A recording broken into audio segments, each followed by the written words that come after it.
My son made several disturbing dark humor TikToks on our daughter, who died recently, so I kicked him out of my house.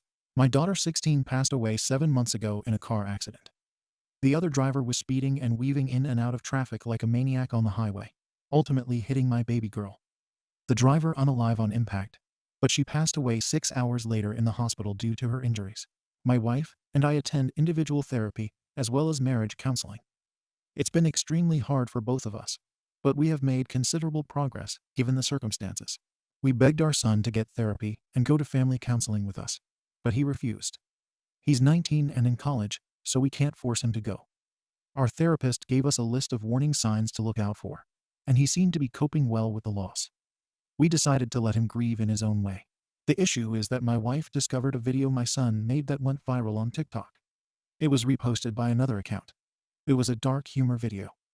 Before and after getting my driver's license, which was her school picture, and then a picture of her gravestone-totaled car. The 3,000 plus comments were extremely effed up and had similar jokes. We found his account, which had more than one video like this. Us then vs. Now, which had a baby photo of them, and then cut to a selfie of him next to her hospital bed before she passed away. There were, in total, 5 different posts similar to this. Each is similarly more disgusting. My wife was inconsolable. She had a severe mental breakdown. I had to take her to the ER, so she could be sedated and given fluids due to her vomiting and hyperventilating. I confronted my son, who defended himself, saying he uses these videos to cope with her passing. That dark humor is the way he grieves. I could barely look at him. I told him to pack his things and stay with his grandparents. He was angry and said we both needed to move the F on and stop taking our grievances out on him. It's been 2 weeks, and my wife doesn't want to be anywhere near my son anytime soon. I can't say I disagree. It's been about 10 giant steps back for both our grieving processes. Our son's absence was supposed to be temporary, but my wife and I think it's time for him to move into an off-campus student apartment to give us all some space and establish boundaries. We haven't told him this yet, but we plan to when he returns home next week. While he was away, he did apologize in a text to both my wife and me. However, he still insists it wasn't wrong for him to post those videos publicly for millions of people to see. He believes we are being too dramatic and taking it too personally. It took me threatening to disown him before he took down the videos. A few of my friends think we are going too far by essentially abandoning him and kicking him out of our home. They said to keep in mind that he's still a stupid kid, and he's digging in his heels because he wants attention. We'll be paying for his rent, but he will have to cover the other costs himself: food, gas, since that's the most we can afford right now. He will have to get a part-time job while going to class. We still love our son, but neither of us can handle this right now for the sake of our marriage or mental health. Honestly, I think I need to put my wife first here, and if that means he needs to leave, then I'll do that for her. Plus, he's 19 turning 20 soon, so it's not like he's a child. IDOWorkHereLady comments that the OP cited in their update. Agoraphobe 961. IDOWorkHereLady. Using his sister's unalive for internet clout is disgusting. Edit to add. He took a selfie with his sister on life support. There's a time and place FFS. He also gave a text apology, then doubled down and called his parents dramatic and refused to take down the videos, even though they triggered his mom into an ER visit. He said his parents were taking it too personally. It's about their daughter.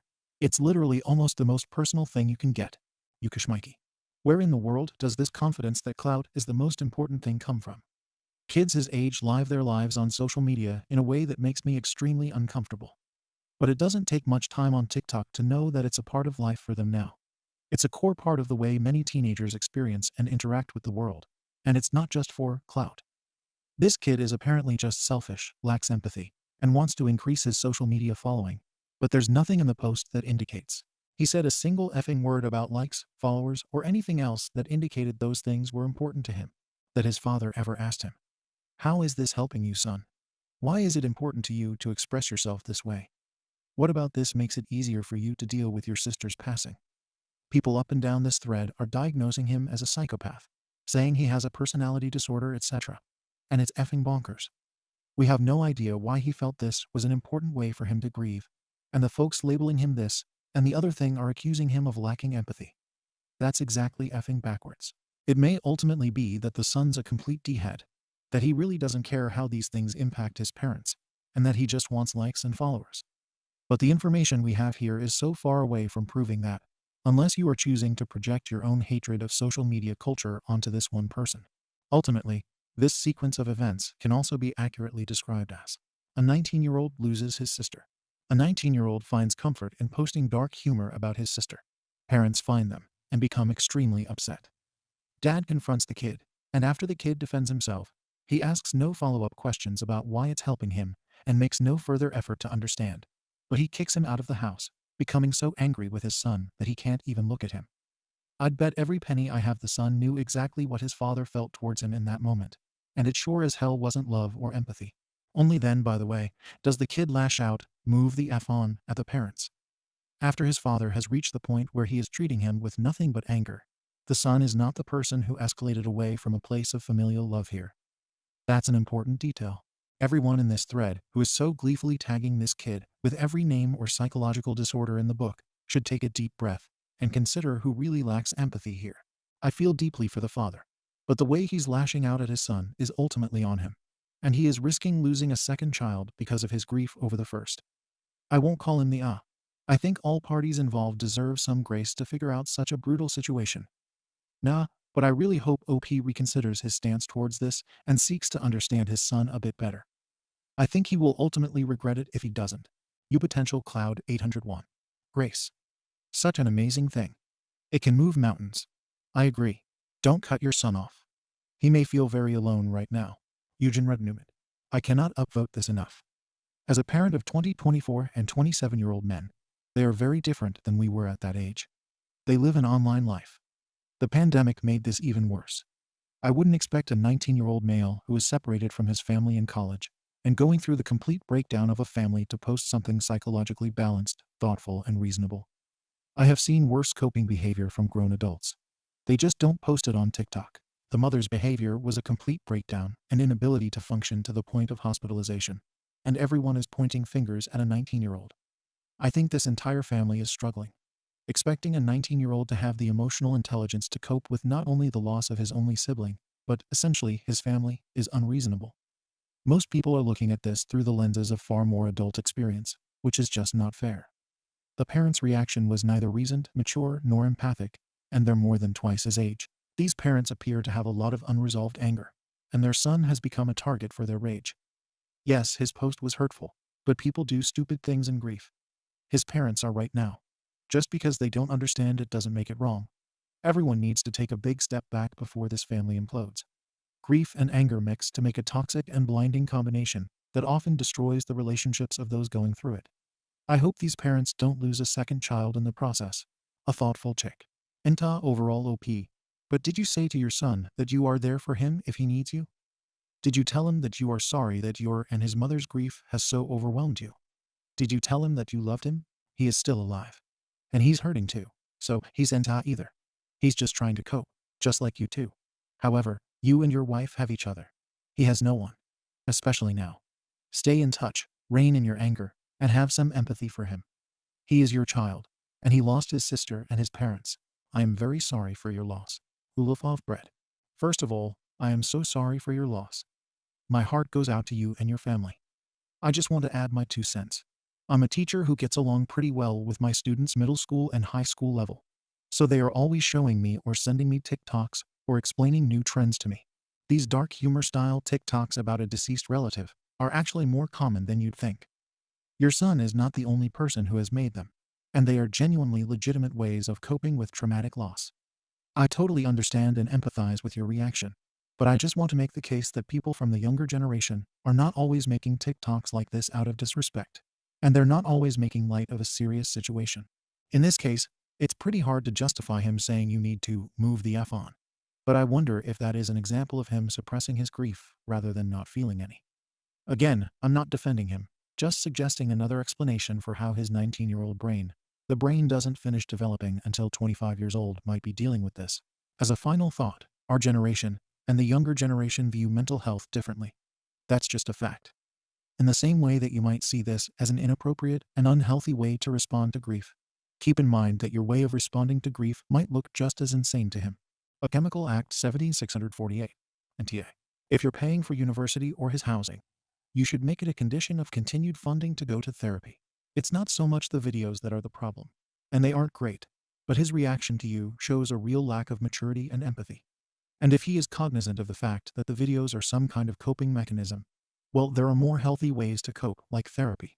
Hopefully one day, he will understand and deeply regret his actions. I'm so very sorry for your loss. I can't imagine anything worse, and if I lost my daughter, there would be nothing left. I'd be gone. So I wish you great strength. She was a beautiful person. OP. Thank you for your input. I think requiring him to have some sort of therapy for funding is an excellent idea. I'll definitely talk this over with my wife. Truthfully, my wife and I are holding on most days, but therapy has been such a huge help through this process. I suspect we'd both be divorced and unalive by now if not for our support system. Thank you for your kind words. My daughter was incredibly beautiful and strong. She was a force to be reckoned with. I know if she were here with us right now, she'd be slapping her brother upside the head using some very colorful language. She was never afraid to speak her mind and was opinionated to a fault. Despite her hard exterior, she was deeply emotional and empathetic.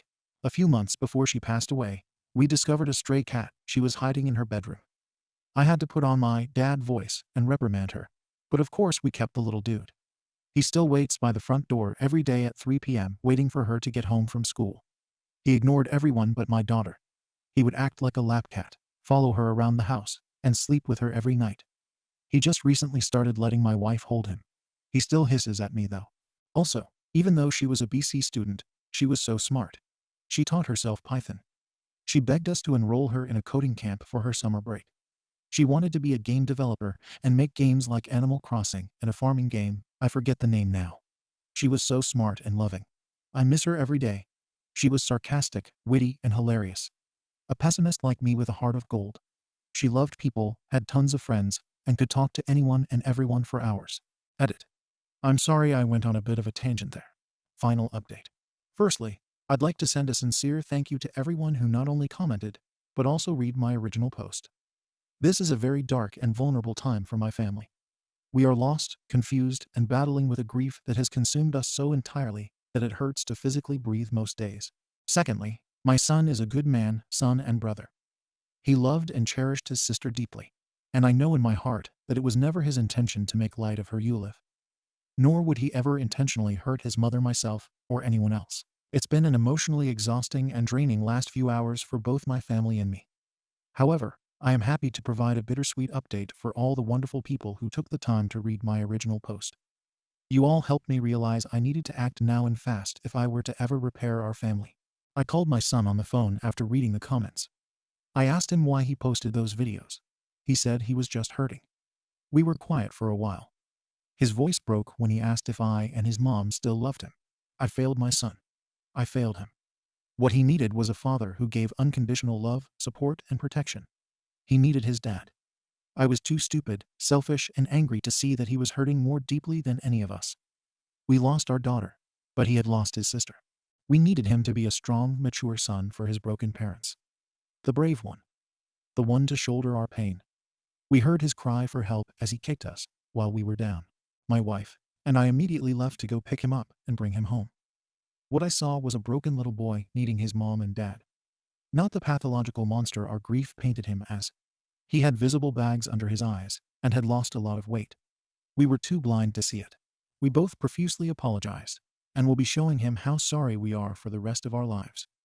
We vowed to do right by him. We all cried together on the couch for a while.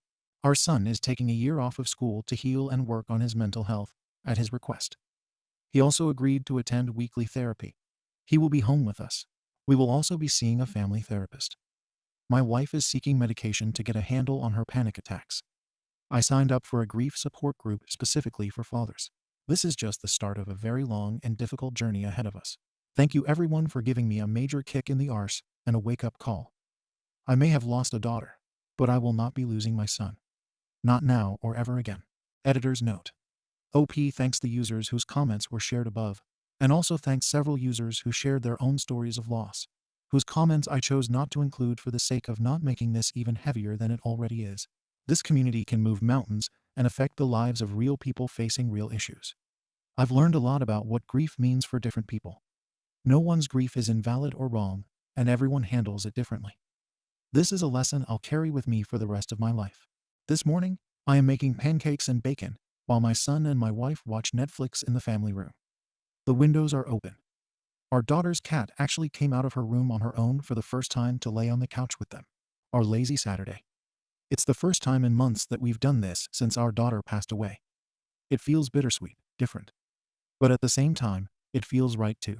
T. Boots, who went through an immense, unimaginable tragedy, and is doing his absolute best as a father and husband to keep himself and his family afloat, and doing pretty damn well all things considered. I'm sure we all wish OP and his family all the best. Thank you for watching the video.